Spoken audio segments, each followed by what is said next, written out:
This is Gary Atensi with CNTV, and today we're in Littleton, Colorado. We have caught up on location with Sympathy Solutions. I'm here with Kyra, who is the founder and owner. Kyra, since 2002, you have been providing meaningful and lasting sympathy gifts for those that are grieving.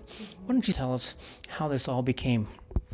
A little bit over a decade ago, I had a friend who was suffering from Lou Gehrig's disease. Passed away. She had 2 young boys. It was just a really trying time. We wanted to support her. We didn't know how to support her. And as her illness continued, foods might not be appropriate. So, I just kept struggling with that. And then she passed away, and at her service, she received a lot of flowers, which is typical. We all think we need to send flowers.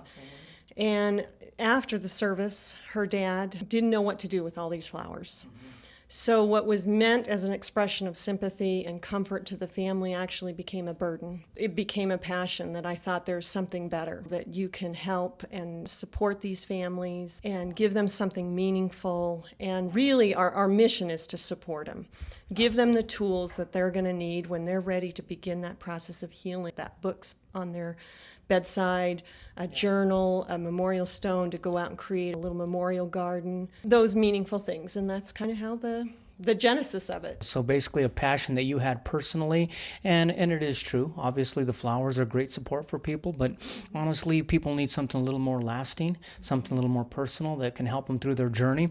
Let's start off with a few of the items you've got here. Let's talk about these memory stones here. Are those a pretty popular item? The memorial stones are very popular. We have some that are resin, which is a little lighter weight, and then we actually have the concrete stones that are made in the USA. They're going to last forever. I mean, you really can put them outside, put them anywhere, and it's really meaningful. Rituals are something that people can go out and do and actually heal.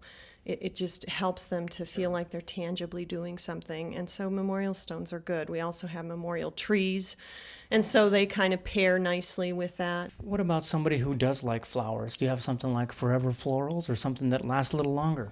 We do. We have a lot of items that, have a floral motif to them. We have silk florals, really a broad range of things, and they're going to last forever. Let's talk about some of the support we can give people. What about books? I mean, I know there's a lot of books out there. What type of books do you have that you provide? Unique to our site is everything on our site's been read. And so if you go to Amazon, you've got 1,000 million books to choose from, but is it a good book? And so what we've tried to really do is we've read every book, we've had it endorsed for the purpose that it's being used for, and so we're much more selective in our books. And I would tell you books are one of the most healing, tangible things. Initially, the concentration and the attention span isn't there, but most feedback that we've gotten is that the books are tremendously helpful.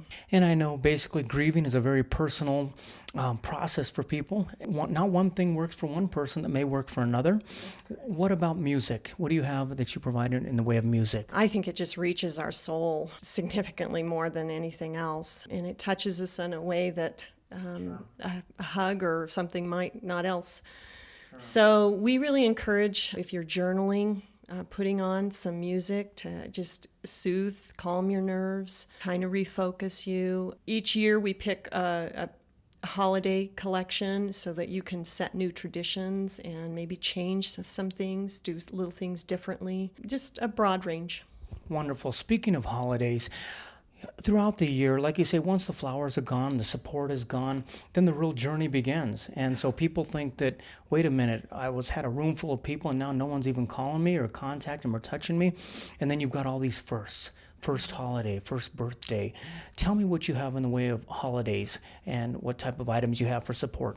We do a lot of holiday ornaments, so that's something that a lot of families do as, like ceremonial. They will select an ornament each year in memory of that loved one. So they can do something as a family to just remember that person. They might gather, they might pray, just share special stories and hang the ornament. We have a lot of just holiday books, how to get through those holidays, because a lot of it is you want to turn it off and it's in your face, and so you've got to figure out ways of coping with that. Folks, the website is at the bottom of the screen right there, and her contact information is there. They have a wide range of support tools that can help you through the coping and the grieving. And not only adults, but a lot of times these children get overlooked. They grieve in the same ways. Tell me what you have for the youth and children. Well, children are special. I think oftentimes we want to shelter them and protect them. And that's actually probably not a helpful thing. They need to process this with you. And I think it's really important to share your feelings. That's the other thing is we tend to, okay, I'm going to pretend like everything's okay. And what we're telling them is that you need to bury your feelings.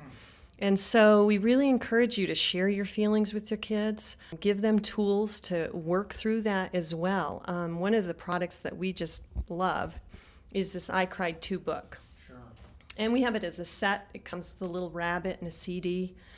And what's neat about that is this group of products was given to all the kids who lost a parent in the Pentagon in the 9/11. It's just really touching. It's through the eyes of a rabbit. And so the kids can, relate to it. And yet it's a tool for them to kind of understand death and grieving, and that it's okay and that we get through this. Very, very healthy for the children, I imagine.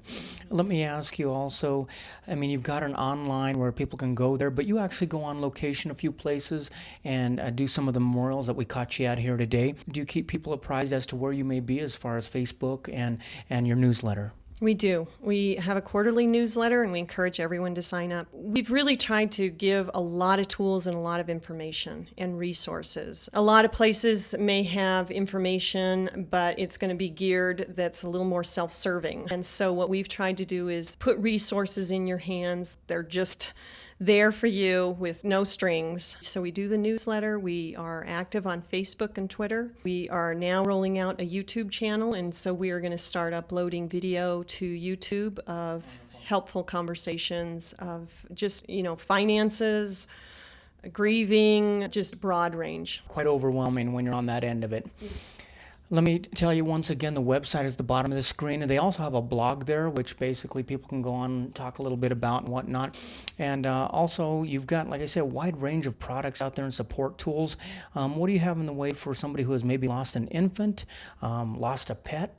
Those are things that can be very, very trying on someone. Mm-hmm. Actually, pets become part of our family. And especially for elderly and single people, your pets become as much of a family as if, you've losing a child. And so we really do encourage people when they've lost a pet, that they need the same tools that when they've lost a loved one. And so those are there. Infant loss is significant. I think especially in miscarriage, it's something that we think is just in passing. Okay, it wasn't a real life, but for that mother and that father, it is a real life. And it's an unresolved grief. Absolutely. And they need to address that. Absolutely. And keep in mind, folks, you've got a lot of products in here that have Christian-based to them. You've got Jewish-based products as well. I like the fact that you have some real affordable ways to keep in touch with people. Tell me about your thoughtful tokens that you've got. We definitely want to make sure that money should not be an issue of touching people. And we really want to encourage the first birthdays, the first Mother's Day, the first Christmas. And so our site is unique in that you can actually select a date in the future. So right now, you know that this person has experienced this loss. Sure. Right now, you can schedule just a little something to be sent Father's Day if they've lost their father, because certainly those are going to be the tough times. And they're as little as, $3 and $4. And then we also have a free email service that they can just schedule an email to be sent, so that you can remember that person when the time comes. And when the time comes, folks, basically is quite inevitable along the road here. And so their website is the bottom of the screen right there. Keep in mind, if you've got someone out there, you could help them along the journey. And believe me, when you get a small token of something like this, when you're grieving, it can be just a great thing. Mm-hmm. It's wonderful to know somebody out there still remembers. It's a great tool out there for them. Any last words you'd like to tell people? We just encourage everyone to support those that are grieving. It's a long road. It's something that continues. and just be there to hug and to listen and to support them. And that's really what we want to do. Unique expressions of comfort at Sympathy Solutions. Website right there. This is Gary Atencia with CNTV. And if you don't know, now you know.